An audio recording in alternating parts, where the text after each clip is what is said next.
Olá, pessoal! Sejam muito bem-vindos para mais uma videoaula do curso R Básico 2024. Nas nossas 26 aulas, nós já estamos na 18ª. Tá faltando pouquinho, hein? Já aprendemos muita coisa. Varremos diversos objetos em que, nas nossas últimas aulas, falamos um pouco sobre funções. Algo muito importante dentro do R. Aliás, pelo segundo princípio do R, segundo John Chambers, tudo que existe em R é uma chamada de função. Então, nesse caso, sejam muito bem-vindos para mais uma videoaula. E sempre como é imprescindível, a gente pede sempre para que haja o aumento e o impulsionamento dessas videoaulas, uma vez que são todas gratuitas, é que vocês nos ajudem a divulgar estes materiais, bem como os outros materiais do nosso canal, se inscrevendo, deixando o seu like e ativando o sininho para receber outros materiais. Vai ser um prazer sempre compartilhar conhecimento com você. Se você conseguir repassar esta videoaula ou outras videoaulas que seja de interesse aos seus amigos, por gentileza, faça isso para que outras pessoas tenham acesso a esses materiais. Sem mais, nós já vamos para a nossa salinha de apresentação. E na nossa salinha de apresentação, nós vamos falar hoje sobre as boas práticas de como escrever um código. Este tópico é assunto lá do nosso R Básico, capítulo 7, em que destrinchamos aí mais ou menos umas 8 a 10 páginas de como dar algumas ideias de como se escrever um código, de como escrever o nosso script, de como fazer os comentários necessários, pensando que esse material amanhã você poderá revisitar ou que você pode compartilhar seu material. Então pensa se você, um ano depois ou 2 anos, volta todo aquele script que você desenvolveu e você não está entendendo patavinhas do que você estava pensando naquela época. Muito provavelmente, isso vai ser devido à má escrita que você fez no seu código, de não ter comentado, de não ter usado uma estruturação no sentido hierárquico para que você consiga entender de fato uma função, os argumentos, ou melhor, o script, as linhas de comando que está no corpo da sua função, dentre outras possibilidades. Então, não é que isso seja uma receitinha de bolo. Aqui é apenas algumas ideias e alguns apontamentos que você pode melhorar ainda mais o seu código em R. Sem mais, gostaríamos de falar da nossa filosofia de publicação com o selo Democratizando Conhecimento. Gostaríamos também de agradecer ao SEAC e ao FSJ, porque sem essa instituição e o projeto de ensino, nós não conseguiríamos estar aqui desenvolvendo esse material para vocês. Aqui o nosso livro de apoio, nas suas versões física e digital, digitalmente disponível de forma gratuita. E aí, então, a gente parte justamente para quais as consequências de escrevermos um código, por exemplo, os nossos scripts. Duas pode acontecer. Pode existir mais? Pode.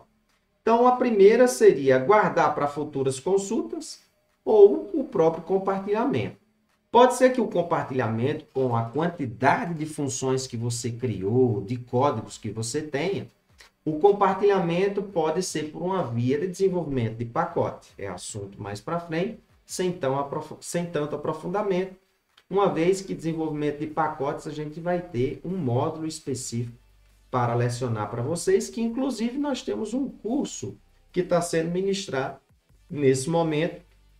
As aulas são gradativas, não como essa, que nós temos datas e horas específicas para o curso, mas ela está sendo feita uma prévia, uma espécie de curso piloto para vermos como é que vai ser o encaixe das videoaulas, mas já dá um norte de como vocês desenvolverem um pacote. E aí sim você tem uma estruturação muito mais bem definida de funções que você criou os seus scripts. Mas esse não é o momento nessa situação agora. Então, pensando nessas duas ideias, nós precisamos entender o seguinte: se amanhã eu vou consultar ou se eu vou compartilhar e alguém vai ler, eu preciso ter uma boa escrita desse código. Então, nós temos, por exemplo, na configuração da IDE RStudio, algumas opções de diagnóstico para eles verificarem possíveis erros ou lhe dar sugestões de como você pode melhorar o seu código. Nós podemos aqui no RStudio vir aqui em Global Options, na realidade Tools, Tools, Global Options e aqui em Code, tá? Então nós temos as opções Editing, Display e Diagnostics.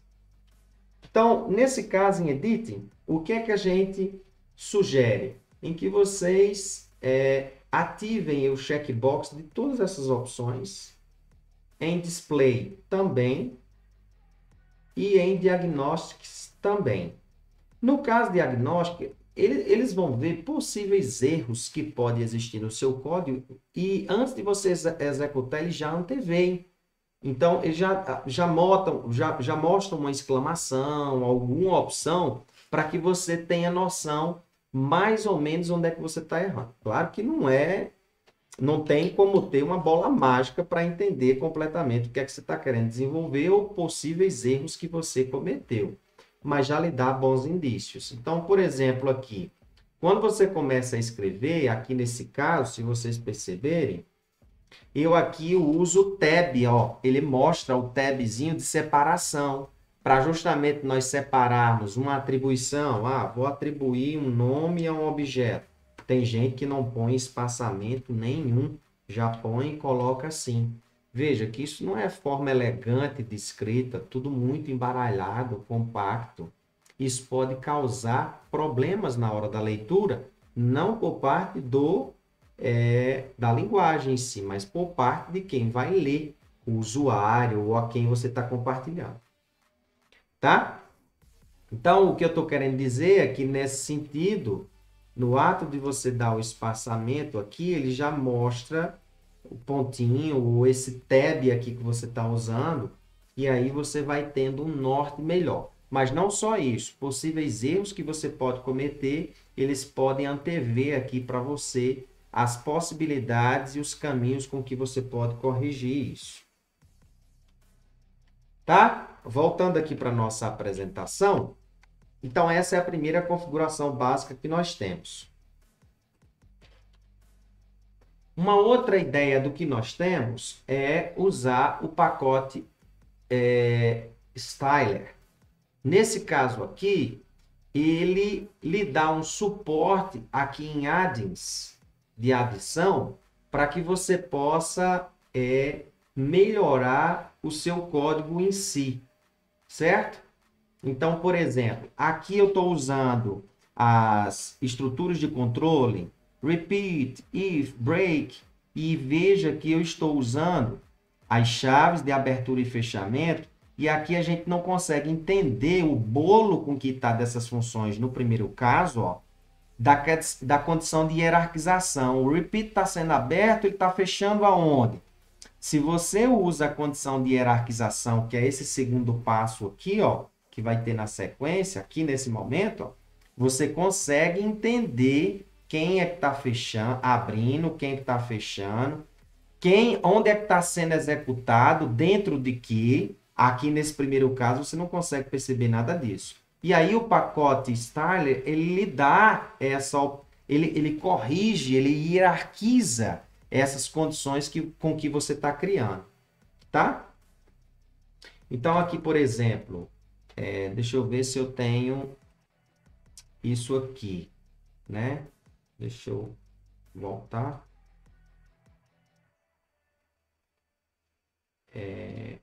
Eu tenho aqui em...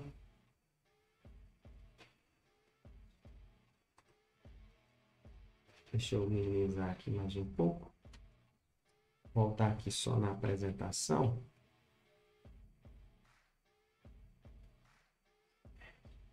Essa minha opção aqui. Eu não tenho ela. Deixa eu ver onde é que ela aparece aqui. Deixa eu ver se esse pacote Style está disponível aqui para mim.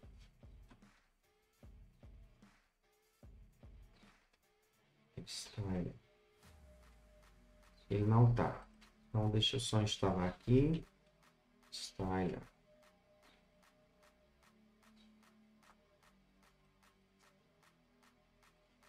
Então, fazendo essa instalação, vamos aparecer aqui nesta opção, ó, a opção de recurso que nós temos do pacote Style, tá? Feito a instalação, eu posso justamente aqui ativá-lo e aqui já vai aparecer em Ads para mim, ó, justamente esta opção aqui. No caso, Style Selection, tá? Eu acho que é essa opção que nós vamos utilizar. Então, vamos pensar aqui. Então, eu estou usando lá o Repeat. E vou fazer a abertura e fechamento. E veja que aqui nesse caso, o próprio RStudio, na hora que eu dou um backspace, perdão, uma quebra de linha, ele já automaticamente hierarquiza para mim, ó. Ele não deixa eu começar do início. Não é que ele não deixa. Ele dá a sugestão. E eu vou forçadamente fazer isso daqui. Não vou dar espaço nenhum.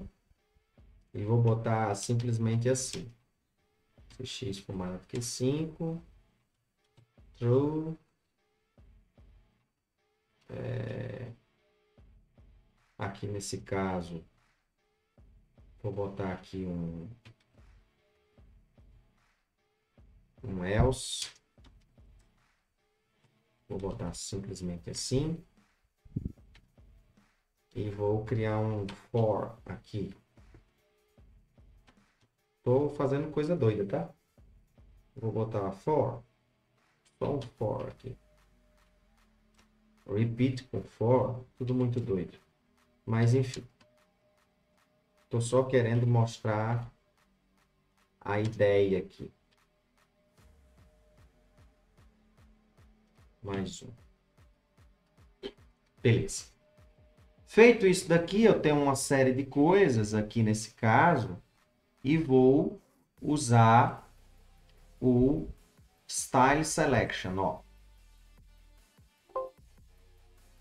Ele está pedindo aqui um MIUI para instalar ainda mais outro.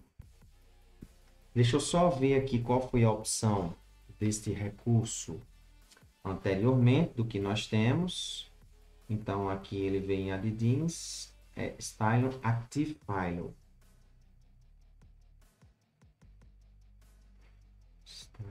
Active File. Tá. Então, não precisaria ter instalado esse pacote aqui. Era um outro recurso. Mas já que ele foi. Beleza. Ele está falando aqui de alguma espécie de erro, mas como não é isso que eu quero, eu vou nessa outra opção aqui. Active File. Uau! Está mostrando uma série de errinhos. Deixa eu só, então, retirar isso daqui e botar apenas isso.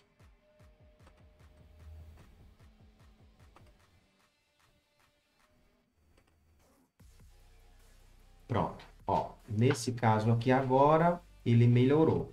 Veja que o if estava assim e agora o Active File ele faz esta alteração. Percebem? Deixa eu ver se com o Selection ele tinha feito a mesma coisa. Ó, isso. Ele fez a mesma coisa. Veja que ele consegue melhorar para mim a hierarquização. Então, quando nós criamos chaves e fechamento de chaves, automaticamente o que vai ser escrito na frente, a gente usa tabs, a gente usa espaços para hierarquizar o que é que vai ser feito agora dentro de Repeat. Se aqui dentro de if tivesse outra coisa, eu dava uma outra hierarquização. Eu poderia aqui nesse caso ter aberto e fechado para mostrar true ou false, nesse caso aqui. E aqui, ó, nessa situação também eu poderia ter utilizado para que eu entenda onde é que está sendo fechado aqui, ó. Então, veja que aqui nesse caso, eu automaticamente eu estou usando o if com else logo na sequência. Isso aqui, ele é automaticamente juntinho.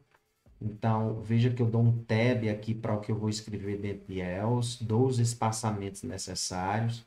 Isso tudo facilita a leitura do código de uma forma geral. Então, com o pacote Styler, você tem diversos recursos aí, tá? Muita coisa para poder aproveitar. São só sugestões. Então, outras coisas que a gente fala são nomes de arquivos. Primeiro, quando você vai criar um script, por exemplo, evite estar buscando nomes com acentos, até pelo fato do próprio sistema operacional poder se embananar. Nomes muito grandes, se você tem nomes muito grandes, você pode ter problema até na hora de renomear, porque a quantidade de caracteres está tão alta que aí você dá problema de memória, de um tantão de coisas assim, que você acaba tendo problema desnecessário. Isso aqui é só, esse nome é só um caminho específico de onde você está armazenando suas coisas, seus scripts. Então, opte sempre por não ter espaços nos seus nomes, não ter acentos, sempre deixar como se fosse um conjunto, uma cadeia de caracteres contínua nesse espaço, nesse caso, né? Beleza. Uma outra coisa muito interessante que a gente pede para fazer é que vocês comentem o seu código, mas comentem com força, sem pena. Por quê? Porque amanhã você quer entender qual raciocínio que você quis desenvolver numa função tão complexa que você criou e as fases, os passos você acabou não comentando. Ou pensa que você criou um projeto e esse projeto que você criou vai ter a adesão de mais outros membros. E esses membros vão continuar aquilo que você iniciou. Se você não comenta para que se entenda a ideia básica do que está sendo escrito, como é que seus membros vão entender o que é que você quis dizer ou quis escrever naquele código no desenvolvimento do seu trabalho? Então, aqui nesse caso, a gente está dando pelo menos algumas sugestões de se comentar linhas de comando. Nomes de objeto vai seguir o mesmo raciocínio. A gente tem que entender também as condições dos nomes sintáticos e não sintáticos, que são permissíveis dentro da linguagem. As palavras reservadas que existem também dentro do R, do qual você não pode utilizar para nominar alguns objetos. E aí nós temos as mesmas ideias dos scripts e serve também para o nome dos objetos. Claro que dentro dessas condições de nomes sintáticos. Coloque palavras mais curtas, sem tanta complexidade. É igual quando você está escrevendo, por exemplo, funções. Você pega e escreve o nome de uma função muito grande. Pensa que o usuário vai usar aquilo todo dia. E todo dia ele precisa estar digitando, escrevendo aquele nome gigantesco, que é uma coisa rotineira. Você fica como se estivesse bloqueando a utilização das suas funções por parte do usuário, porque fica muito complexo a rotina, a otimização do dia a dia. Então, escolha palavras curtas, sem tantas palavras com letras com caixa alta, caixa baixa, que também pode causar confusão. Bem, então, nada de utilizar palavras, por exemplo, nós temos palavras reservadas. Além das palavras reservadas, nós temos muitas nomes que já são conhecidos, que já são de objetos, de funções que existem nos pacotes base. Como nós temos os pacotes, na realidade, os pacotes nativos, na realidade. por exemplo, o pacote base, o stats, dentre outros, nós já temos, por exemplo, a função min, temos a função SD, CT. Então, a gente evita estar utilizando nomes de funções de objetos já utilizados, já conhecidos dentro da linguagem. Isso por questão de não haver problema. Lembra que vai existir ligações de nomes que já existem, que estão em pacotes ou que estão em pacotes nativos ou em outros pacotes. Então, tenta evitar mais complexidade para suas linhas de código. Sintaxe. A condição da sintaxe ela é muito interessante. Então, a questão dos espaçamentos, das coisas que você cria, após vírgula, tudo isso a gente discute no livro, ideias de como você pode escrever sintaticamente de forma elegante, dando os espaçamentos devidos, as vírgulas, usar sempre a igualdade ao invés de atribuição quando você está declarando argumentos, ao invés de utilizar tudo junto. Olha o embaralhamento de coisa, às vezes você nem consegue compreender que aqui não existe apenas um argumento, que na realidade, olha a vírgula emendada entre dois argumentos, e aí você pensa que é uma coisa só, quando na realidade não é. E isso torna mais complexo o que se escreve. E aí temos também, mais uma vez, o pacote nos dando o recurso de apresentar de forma mais elegante. Também não varre tudo não, tá? Tem lá suas limitações.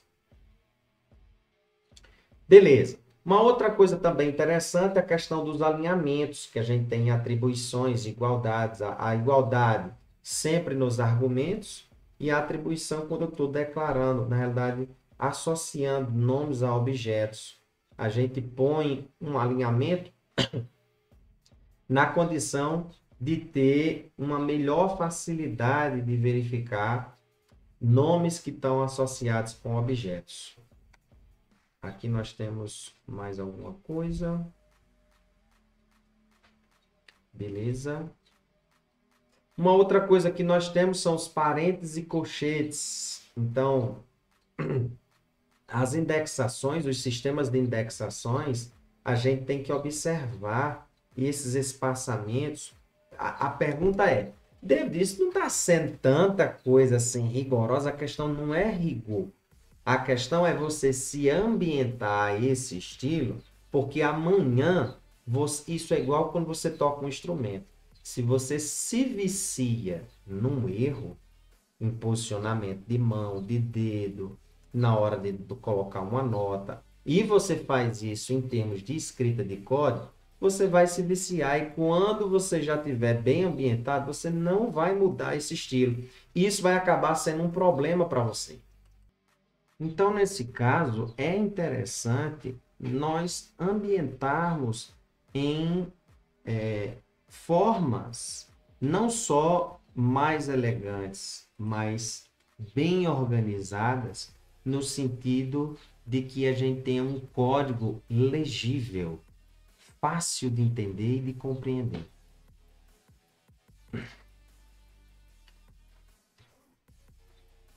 As chaves, nós usamos muito a condição de hierarquização. Veja, quando você não faz esses espaçamentos aqui específicos, quando você está criando um código, você se confunde. A primeira coisa trivial de se confundir é a abertura e um fechamento. Vai fazer uma execução e vai gerar um erro. Ah, não fechei a chave que era para ter fechado.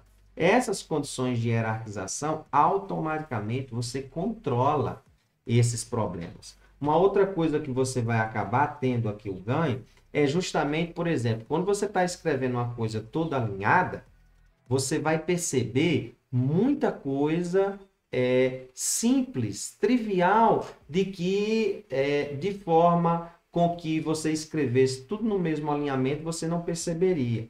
Aqui, automaticamente, eu já percebo que a função fx, o corpo dela está aqui. Por causa, simplesmente, dos tabs que eu dei, ó, eu já consigo verificar claramente o corpo da função. Se isso aqui estivesse tudo no mesmo alinhamento, dificilmente, imagine, isso aqui tem apenas 5 linhas. Se tivesse 100, para você entender a abertura e o fechamento desse processo. Isso tanto vale para chave quanto para colchetes. Certo? Da mesma forma, é a mesma ideia. Então, veja uma coisa dessa forma aqui, ó. Como é que eu consigo entender corpo de função, fechamento da função? Isso aqui vai executar normalmente, se não tem erro, vai. Mas futuramente, quando você vai observar isso daqui, provavelmente você vai ter que ler com muita calma para poder entender o que é que se está querendo escrever nesse caso aqui. Beleza? O símbolo de atribuição, mais uma vez, por ter a precedência superior, a gente vai definir a atribuição, o símbolo de atribuição de nomes a objetos, e a igualdade quando a gente declara argumentos em funções. Vamos definir sempre isso.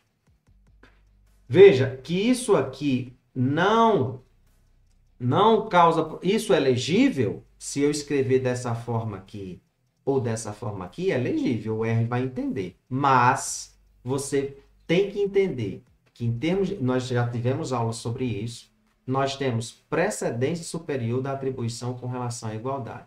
Dá uma olhada nas aulas anteriores para você ver possíveis erros que você do código está escrevendo, aí uma coisa dessa você não sabe, está com um erro simplesmente nessa linha, porque não entende isso daqui. E até assim, é uma coisa dentro da própria comunidade R, é aberrante. Isso é como se fosse grotesco. É como se você enviasse um e-mail para fora do país, com caixa alta, e ele entendesse isso como se você estivesse gritando, falando muito alto, sendo mal educado. É a mesma ideia também da atribuição com a igualdade. A gente vai separando os programadores R dos não programadores R quando a gente primeiro bate o cara declarando nomes de objetos, nomes, ligações de nomes a objetos usando a igualdade, a gente já sente a pegada de conhecimento que este programador tem dentro da comunidade R. Isso é um diferencial. Era isso, nós temos muito mais coisa, tá? No capítulo 7 a gente tem uma abordagem que a gente fala alguns exemplos, a gente cita algumas páginas, alguns livros que são interessantes de serem visitados para você ter um padrão específico de escrita de código. Espero que esta aula ajude para as suas melhores escritas de scripts ou códigos em R.